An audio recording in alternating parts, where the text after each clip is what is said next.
Good morning, everyone. Good morning, ma'am. How are you all?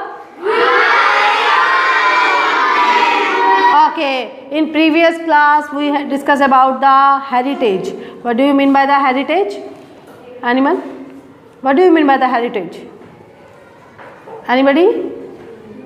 Heritage वो होता है जो हमें विरासत में मिला हुआ। मैंने आपको बताया था ना, हेरिटेज जो हमें पिछले, जैसे कि हमारे मम्मी पापा से मिला है, मम्मी पापा को उनके मम्मी पापा से मिला है, उनके मम्मी पापा को उनकी मम्मी पापा से मिला है, दैट इज़ द हेरिटेज। और आज हम हेरिटेज में सबसे पहले डिस्कस करने वाले हैं कि हमारे कुछ मॉन्यूमेंट्स है, कुछ ऐसी चीज़ है, हमारे कुछ स्ट्रक्चर है, कुछ मटेरियल हेरिटेज होते हैं, कुछ नॉन मटेरियल हेरिटेज होते हैं। मटेरियल हेरिटेज क्या होते हैं? जिसे आप छू सकते हो, देख सकते हो, और नॉन मटेरियल जैसे कि आप मॉन्यूमेंट्स देख सकते हो, ताजमहल है, कोणार्क टेम्पल है, हुमायूं टॉम है ना, Qutub Minar, these all are the material heritage. And the non material heritage क्या होता है? जिसे आप देख नहीं सकते, जिसे आप छू नहीं सकते, जैसे कि एनीवन प्लीज, कल मैंने बताया था। हाँ जी, लैंग्वेजेस, वेरी गुड। और रिलीजियस हमारा, ठीक है, जो एक्चुअल में है लैंग्वेज, आपकी language. Yes, air is not a heritage.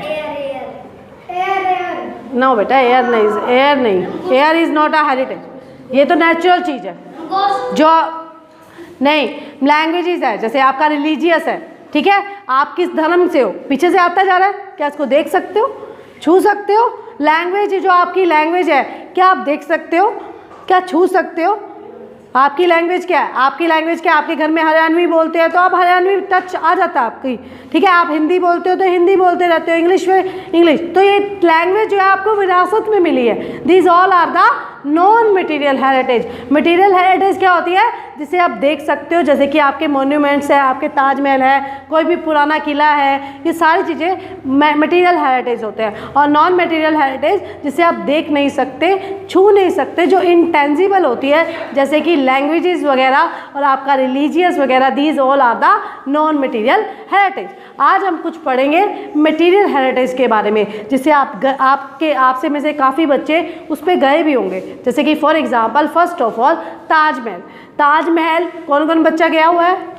गए हुए हैं? Yes, very good. तो ताजमहल जो है वो हमें हमारे पूर्वजों से मिला है, मतलब कि मुग़ल जब हमारे देश में आए थे, उनमें से जो शाहजहाँ था, जो सेकेंड लास्ट मुग़ल था, शाहजहाँ द्वारा बनाया गया ताजमहल। किसकी याद में बनाया था? मुमताज कौन था? उसकी वाइफ, ठीक है। तो Taj Mahal is the first monuments जो कि आपको मटेरियल हेरिटेज में देखने को मिलेगा। देखते हैं ना, उसको देख सकते हो, छू सकते हो, देख सकते हो ना। These are the material heritage. Okay, तो name the world heritage site is UNESCO. Taj Mahal means crown place. Taj Mahal को हम क्राउन पैलेस भी कहते हैं। It is located in the bank of river Yamuna in Agra. आपको सबको पता है कि ताजमहल कहाँ पे लोकेट है? आगरा में, ठीक है। One of the 7 wonder of world. आपको ये भी पता है कि ये 7 वंडर ऑफ 7 अजूबों में से एक अजूबा है, ठीक है, ये भी आपको पता। और किसने बनाया था? मुगल एम्परर शाहजहाँ ने। किसकी याद में? मुमताज, इसलिए इसको मुमताज महल भी कहा जाता है। हाँ, आपको पता है, इसके एक्स्ट्रा में हम ये पढ़ने वाले हैं कि एक्चुअल में जो ताजमहल है उसके जो दीवारों पे है, उसकी दीवारों पे कुरान लिखी गई। जैसे कि होली बुक, जैसे कि मुस्लिम की होली बुक क्या है? कुरान। और हिंदू की क्या है? रामायण, गीता, ठीक है। और सिख की क्या होती है? सुखमनी साहिब। और क्रिश्चियंस की क्या होती है? बाइबल। तो मुस्लिम की जो होली बुक है कुरान, वहाँ पे ताजमहल में दीवारों पर लिखी गई है। ताजमहल सबको समझ में आ गया। और दूसरा हमारा मटेरियल हेरिटेज है Nalanda university. Nalanda university 1500 years ago है, मतलब कि 1500 साल पहले बनाई गई यूनिवर्सिटी है। यहाँ पर भी क्या है, ये हमारी जो पाई जाती है वो कहाँ है? एंशियंट टाइम की है। और ये पटना बिहार, हमारे इंडिया में जो पटना और बिहार है वहाँ पर ये लोकेटेड है। The residential university letter become the flourish centre of Buddhist learning. यहाँ पे बुद्धिस्ट से बुद्ध भगवान आपने सुना होगा, उनसे बहुत प्रेरणा मिलती है। यहाँ पे माउंटेन ऑफ ट्रूथ भी बोला जाता है, क्योंकि यहाँ की जो लाइब्रेरी है वो वर्ल्ड की सबसे बड़ी लाइब्रेरी है, नालंदा यूनिवर्सिटी की। Next is the Konark temple. Konark temple है, इसको सन टेम्पल भी कहा जाता है। Konark temple is also known as the sun. Orissa में पाया जाता, उड़ीसा में है, उड़ीसा में है। और यहाँ पर सन जो भगवान सूर्य देव है उनकी पूजा की जाती है। और यहाँ पर क्या है, यहाँ पर एक व्हील्स है जो सन डायल्स है, एक तरह का सन डायल है, वहाँ पे व्हील जहाँ पे हमें टाइम के बारे में पता चलता है। और दो इनके जो मेन गेट के ऊपर गार्ड है, लायन गार्ड, एंट्रेंस गेट के ऊपर, ठीक है। Next is the Golconda fort. बहुत ये फोर्ट बनाया गया था, किस लिए बनाया गया था, क्योंकि एक बारी जब एक राजा था, हैदराबाद में बना हुआ है गोलकोंडा फोर्ट, जो कि आंध्र प्रदेश में है। आपको पता है ना हैदराबाद का है। और ये बनाया गया था 13वीं सेंचुरी के अंदर। कब बनाया गया? 13वीं सेंचुरी, ठीक है। और यहाँ पर रॉयल रूम्स है, यहाँ पे बहुत सारी चीज़ें ऐसी हैं जो देखने के लिए मिलती है। ये इस पर्पस से इस ऐसे बना, इसके ऊपर एक स्टोरी है।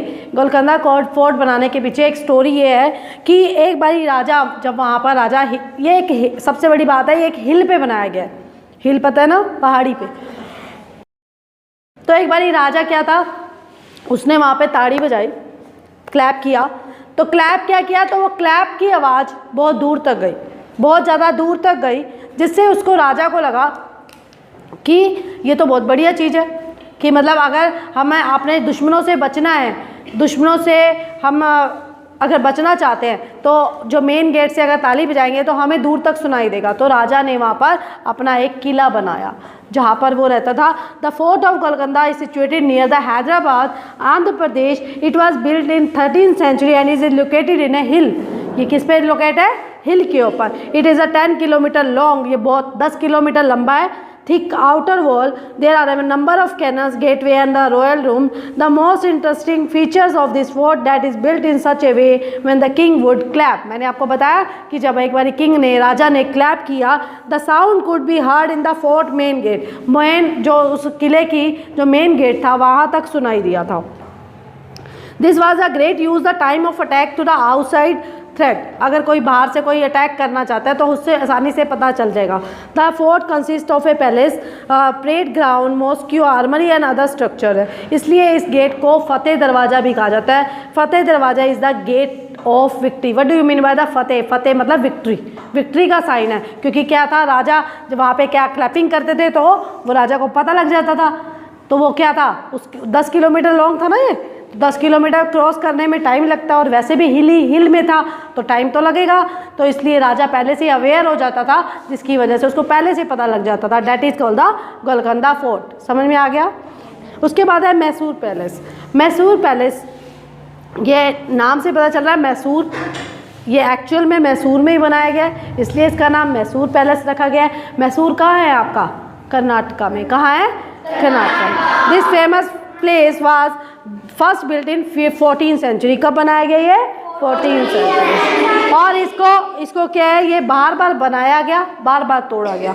मतलब उसको जिसने बनाया था उसको सेटिस्फेक्शन नहीं हो रही थी, ये कि तोड़ रहे थे, उसको दोबारा बना रहे थे। दिस पैलेस, ये पैलेस एक ऐसा पैलेस है जिसे हिंदू ने भी बनाया, मुस्लिम ने भी बनाया और वेस्टर्न आर्किटेक्चर ने भी बनाया। 3 लोगों ने मिलकर, मतलब कि जैसे आपने देखा होगा ताजमहल सिर्फ मुस्लिम ने बनाया, ठीक है। और गोलकोंडा फोर्ट है वो एक सन टेम्पल है, कोणार्क पैलेस है, ये सारे हिंदूज ने बनाया गया है, राजपूतों ने बनाया है गोलकोंडा फोर्ट ये। लेकिन जो मैसूर पैलेस है ऐसा पैलेस है जो कि लगभग 3 लोगों के द्वारा, मतलब कि हिंदू ने भी बनाया, मुस्लिम ने भी बनाया और वेस्टर्न आर्किटेक्चर द्वारा भी बनाया गया। It is built from the stone in the 3 storage. ये 3 मंजिला इमारत है और इसके मार्बल जो डोम्स हैं इनके, वो क्या है, पिंक मार्बल से बनाए गए हैं, ठीक है। जैसे कि आप पिक में देख सकते हैं। The palace has carved room and royal wedding hall, temples, public fort, armoury. और यहाँ पर एक रॉयल वेडिंग हॉल भी है, बहुत बड़े अच्छे रूम है यहाँ पे, just like a 5 star hotel, ठीक है। और यहाँ का सबसे फेमस जो फेस्टिवल है वो क्या है? दशहरा। यहाँ पर दशहरा बड़ा धूमधाम से मनाया जाता है, ठीक है। और जब दशहरा होता है ब्यूटीफुल लाइट से इसको डेकोरेट किया जाता है और बहुत सारे आर्टिस्ट आते हैं दूर दूर से जो यहाँ पर आकर अपना मतलब कि सुंदर सुंदर इसको डेकोरेट करते हैं, ठीक है। दैट इज़ द मेन जो कह सकते हैं point is the Mysore palace. Mysore palace में सबसे मेन फेस्टिवल जो मनाया जाता है वो क्या होता है? Dussehra festival. Next is the Humayun tomb. What do you mean by the Humayun tomb? Who is Humayun?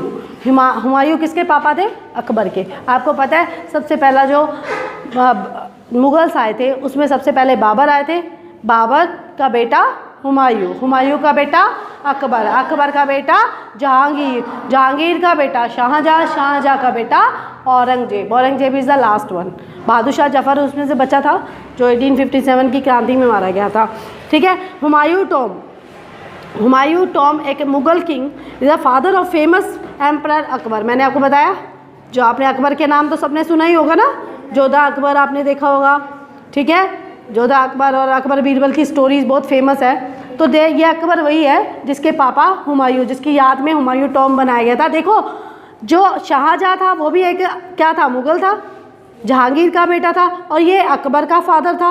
अब अकबर की जो हुमायूं थे वो बड़ी जल्दी एज में एक्सपायर हो गए थे, मतलब उनकी डेथ हो गई थी।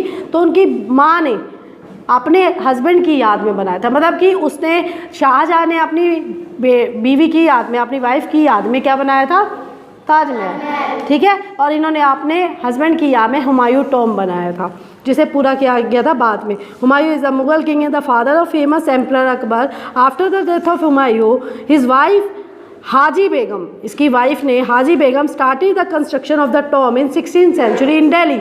तो ये कहाँ बनाया गया? दिल्ली के अंदर 16th सेंचुरी में बनाया गया था। A Parisian architect was specially invited from the Afghanistan to design them. इसको डिज़ाइन बनाने के लिए बहुत सारे आर्किटेक्चर बुलाए गए थे, लेकिन वो कहाँ से बुलाए गए थे? अफगानिस्तान से। अफगानिस्तान से बुलाए गए थे। ठीक है, अफगानिस्तान से बहुत सारे आर्किटेक्चर बुलाए गए थे। ठीक है। उसमें क्या है? इसमें रेड स्टोन का यूज़ किया गया बहुत ज़्यादा। इसके मेन एक क्या है, यहाँ पर जितने भी मुग़ल्स हैं उन मुग़लों का जो होता है ना कि जब वो एक्सपायर कर जाते हैं तो उन्हें एक ब्यूरेट के अंदर डाल देते हैं। ब्यूरेट को दफनाया गया है इसके अंदर काफ़ी। ठीक है। तो इस ब्यूरेट में इसको दफनाया गया है। किसको? यहाँ जितने भी मुग़ल्स थे इस हुमायूं टॉम के अंदर आपको उस ब्यूरेट में देखने को मिलेंगे। ठीक है।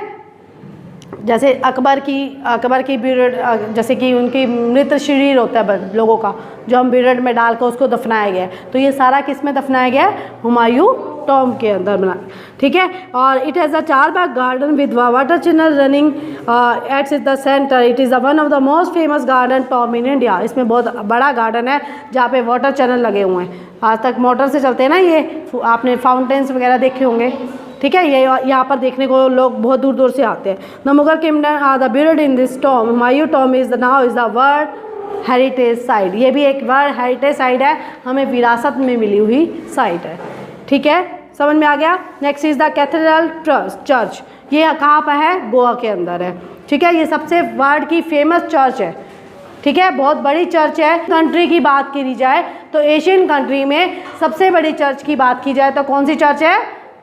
कौन सी चर्च है वो? Cathedral church. कहाँ पर है ये? गोवा। यहाँ पर काफ़ी लार्जेस्ट गोल्डन बेल लगी हुई हैं। ठीक है।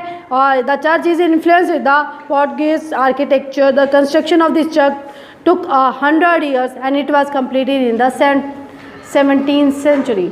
मतलब एक चर्च की एक खासियत ये देखो, 100 साल लग गए इसको बनाने में, और ये बहुत ज़्यादा बड़ी चर्च है। मतलब कि एशियन कंट्री में अगर बात की जाए, जितनी भी चर्च है एशियन कंट्रीज़ के अंदर जितनी भी चर्चेज़ हैं, उन चर्चेज़ में से सबसे बड़ी चर्च कैथेड्रल चर्च जो कि गोवा में है। ठीक है। इसको बनाने में कितने साल लग गए? 100 ईयर लग गए। Next is the Jantar Mantar. These all are the material heritage. देखो आप इसमें यहाँ पर कितने लोग गए भी होंगे, छुआ भी होगा, देखा भी हुआ है, वीडियोज़ भी देखी होंगी।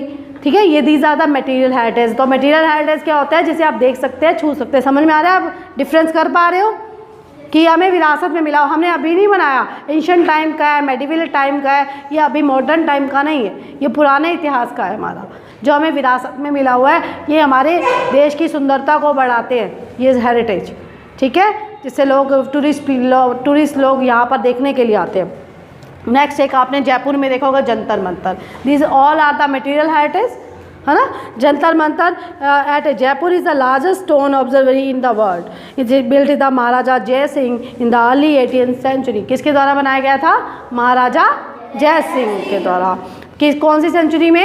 18th century. Because of his niche interest of the astronomy, क्योंकि उनको बहुत ज़्यादा इंटरेस्ट था एस्ट्रोनॉमी के अंदर। एस्ट्रोनॉमी में मतलब उनको वास्तुशास्त्र में बहुत ज़्यादा इंटरेस्ट था। वो वास्तु के हिसाब से बड़ा काम करते थे कि ये रूम इधर बनना चाहिए, ये ऐसा होना चाहिए, ये ऐसा होना चाहिए। That is called the astronomy. जब जो मतलब कि हम बड़ा देखते हैं ना कि इधर यहाँ पर मंदिर होना चाहिए, ये जगह ऐसी नहीं होनी चाहिए, आपको सूरज की तरफ पैर करके नहीं सोना चाहिए, समथिंग ऐसी। दिस ऑल द वास्तुशास्त्र आपने सुना होगा लोगों को कहते हुए। दे एस्ट्रोनॉमी पे बहुत ज़्यादा विश्वास करते थे, ठीक है। The observatory has 14 large instrument the measure time and determine the position of planets. अब इसमें आप जाओगे ना कभी देखना, सन की रोशनी के अकॉर्डिंग टाइम का पता चलता है और प्लैनेट्स का पता चलता है। प्लैनेट्स की मूवमेंट कैसे होती है वो एक्चुअल में वहाँ पर आपको सब कुछ इस तरह से देखने को मिलेगा। कई जैसे बहुत सारे विद्वान हैं, बहुत सारे पंडित लोग हैं, वहाँ पर जाके आप कुंडली वगैरह जो आपने देखी होगी वो उस हिसाब से बनाया गया है कि ताकि आप ठीक है। उसके बाद मेजर टाइम जो determine the position of planets, इसे ऐसा सा डिज़ाइन किया गया है कि इससे प्लैनेट की पोजीशन के बारे में भी पता चलता है। वन ऑफ इट्स सम्राट यंत्रा एंड अगेन सन डायल। यहाँ पे सम्राट यंत्रा और सन डायल के नाम से भी जाना, largest sun dial in the world. इतना बड़ा सन डायल है यहाँ पर, जो वर्ल्ड के सबसे बड़ा सन डायल के सन डायल होता है ना, जिसपे सन की रोशनी पड़ती है कि टाइम लिखा हुआ है, उस पर सन की रोशनी जिस पे जाएगी उतना टाइम हुआ है, मतलब सब कुछ लिखा हुआ है भाई पूरा का पूरा। इतना बड़ा सन डायल है और सूरज की रोशनी जिसके ऊपर आ रही होगी उतना टाइम है, मतलब समझ में आ रहा है कि जैसा सन की रोशनी उसके अकॉर्डिंग ही उसको बनाया गया है। The shadow of the sun dial moves to every second and can tell time with the precious. जो शेडो है सन की वो ऑटोमेटिकली शो करती रहेगी कि टाइम कितना प्रीशियस होता है। हर सेकंड के अंदर वो टाइम उसकी रोशनी को फ़र्क पड़ता है और इस तरह से उसको डिज़ाइन किया गया है। जय सिंह को क्योंकि एस्ट्रोनॉमी में बहुत ज़्यादा इंटरेस्ट होने के कारण ये बनाया गया है। The actual name of Jantar मंत्र इज़ द यंत्रा मंत्र। ये जंतर मंत्र पहले नाम नहीं था, इसका एक्चुअल में नाम यंत्र मंत्र था, which means instrument and the फॉर्मूले, ठीक है, जिसका मेन इंस्ट्रूमेंट के द्वारा किसी के बारे में पता लगाना। That is called the जंत्र मंत्र। इसको पहले क्या बताया, यंत्रा मंत्रा। और ये आपको देखो Jantar Mantar as it is same आपका कॉपी किया गया है दिल्ली के अंदर भी। एक्चुअल में जो ओरिजिनल वाला है वो जयपुर में है, ठीक है, दिल्ली में भी है लेकिन वो उसकी कॉपी है, एक्चुअल में वो बनाया नहीं गया। नेक्स्ट जो हमारा मटेरियल हेरिटेज है that is the pillar of emperor Ashoka. आपने सुना होगा हमारे जो चिन्ह होते हैं जिसमें आपने देखा होगा अशोक का स्तंभ देखा हुआ है, देखा ना। Emperor Ashoka constructed many tall pillars with inscriptions on them. They were made in the single piece of stone. एक ही पीस स्टोन का, एक स्टोन के अंदर ही उसने, ये देखो आप अपनी पिक में देख सकते हैं, अशोका पिलर एक स्टोन था पूरा बड़ा, उसके ऊपर स्कल्पचर्स किया गया, मतलब मैंने बताया ना खोद खोद के शेर बनाए गए। देखिए एक स्टोन है, सिर्फ एक स्टोन का बना हुआ है, ये सिंगल स्टोन है, उसके ऊपर ये डिज़ाइन किया गया है, ये सिंगल स्टोन है। They were put up in the many parts of his kingdom. The pillar found in the Sarnath near Varanasi was built around the 3rd and 4th century before common era, ठीक है। अब क्या है, ये उसके द्वारा बनाया गया है और इसको सारनाथ भी कहा जाता है। सारनाथ एक जगह का नाम है जहाँ पे वाराणसी में है, वहाँ पर बनाया गया है 3rd और 4th सेंचुरी के अंदर। It has 4 lines looking out in the 4 direction. 4 lines बने हुए हैं जो 4 डायरेक्शन को देखते हैं। दिखते हमें 3 ही हैं, एक पीछे है ना बैक साइड पे, एक इधर है, एक यहाँ पर है, एक यहाँ है, एक बैक साइड पे, तो पीछे वाला हमें दिखता नहीं है, लेकिन 4 लाइन्स है जो कि 4 डायरेक्शंस के बारे में बताते हैं। This is now the national emblem. तो ये क्या है, हमारा एक नेशनल एम्बलम है। And we can see it are coins and currency note. आपने कभी इसको या तो आपने कॉइन्स में देखा होगा कॉइन्स में बना हुआ, और आपके नोट्स के ऊपर भी बना हुआ दिखा होगा, कभी दिखता है, तो that is a national emblem. ये दिस इज द अशोका स्तंभ जो है, जो मुगल अशोका द्वारा बनाया गया था, pillars of Ashoka, emperor Ashoka द्वारा बनाया गया था। सिंगल पीस स्टोन है जो सिंगल बनाया गया है, ठीक है। और इसमें क्या है, नेशनल एम्बलम जो आपको देखने को मिल जाता है कॉइन्स के ऊपर भी और करेंसी नोट्स के ऊपर भी, ठीक है। समझ में आ रहा है सबको? समझ में आ गया? बहुत है, ठीक है ना।